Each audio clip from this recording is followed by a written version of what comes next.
पोह्यांच्या नाश्त्यासोबत आज आमचा दिवस सुरू झालेला आहे। आम्ही सगळ्यांनी एकत्र बसून नाश्ता करून घेतला आणि त्यानंतर स्वयंपाक वगैरे आवरला आणि मी आता किचन कट्टा क्लीन करायला घेतलेला आहे। जोपर्यंत असं पाण्याने धो किचन ओटं क्लीन करत नाही तोपर्यंत मला अजिबात वाटत नाही की किचन साफ झालेलं आहे। सो हे सगळं आवरून घेतलं। त्याच्यानंतर मी दुपारी तयार झालेली आहे बाहेर जाण्यासाठी आणि आज हेअर वॉश केलेलं त्याच्यामुळे खूप जास्त केस छान वाटत होते।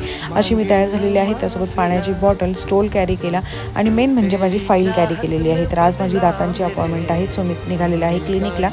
तर मी तिथे गेल्यानंतर समजलं की माझी अक्कलदाढ खूप जास्त किडलेली आहे आणि त्याच्यामुळे ती दुखत होती। तर त्यांनी काढण्यासाठी सजेस्ट केलं।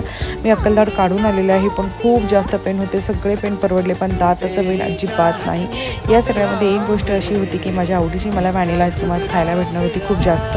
सो मी आता आईस्क्रीम खाते आहे पण जास्त करता येत नाही कारण मला टाके पण पडलेले आहेत। ॲनेस्थेसिया जसं कमी होते त्याप्रमाणे मध्ये खूप जास्त दुखते। तर आजचा दिवस असा होता। बाय।